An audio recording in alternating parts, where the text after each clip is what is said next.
Order! Order! You are an incorrigible delinquent at times. Behave yourself, man!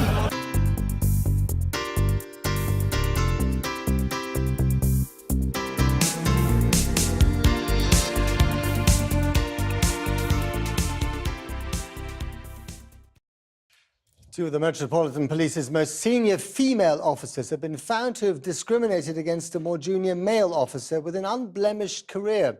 Chief Inspector Adrian Denby is one of only a handful of male officers to have won a sex discrimination case against his force. An employment tribunal found that he was unfairly punished for failings, while another female officer was not.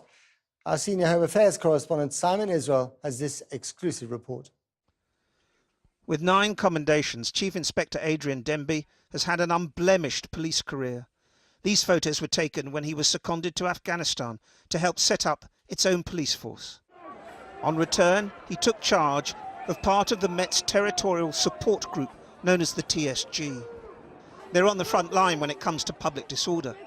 But since the death of Ian Tomlinson during the G20 protests, the Met's chief officers have grappled with its public profile, public confidence, its poor image on diversity and a negative culture. Less than 10% are female. Chief Inspector Denby was in charge of one of the TSG units based here at Paddington Green Police Station. But his Kafkaesque life began after a surprise visit by a senior female officer, Deputy Assistant Commissioner Maxine de Bruyne.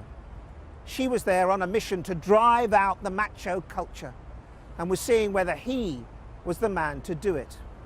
Instead, she was confronted by another officer walking from the shower through the office to the men's locker rooms, dressed only in a towel wrapped around his waist. The tribunal found that had made her angry. This was, she told the tribunal, her pet hate, and she had asked the Chief Inspector how he would feel if the situation was reversed.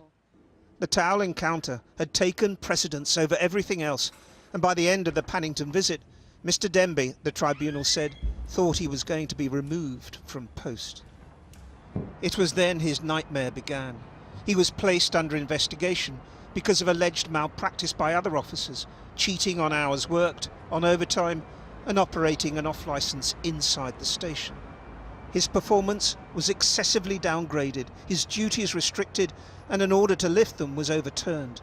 Yet his female equivalent in another TSG unit that came under investigation was never subject to similar punitive measures. The tribunal ruled the Met guilty of repeated sex discrimination of a male officer. Chief Inspector Denby was described as an impressive, straightforward witness, but the tribunal was damning about the more senior officers. It said DAC de Bruyne was unreliable, her evidence simply not credible. Assistant Commissioner Pat Gallen sought to disguise her involvement and gave a misleading account to the tribunal. And the explanation why Commander David Musker downgraded the Chief Inspector was unsatisfactory. The tribunal described the treatment of Chief Inspector Denby, who's still employed, as striking for its unfairness in many respects. His case is an extremely rare success. In the last 5 years, 7 male officers have won sex discrimination cases against their forces out of 62 original claims, with 8 still ongoing. In comparison, 91 female officers have successfully claimed sex discrimination out of 374 cases, with 48 still awaiting hearings or decisions.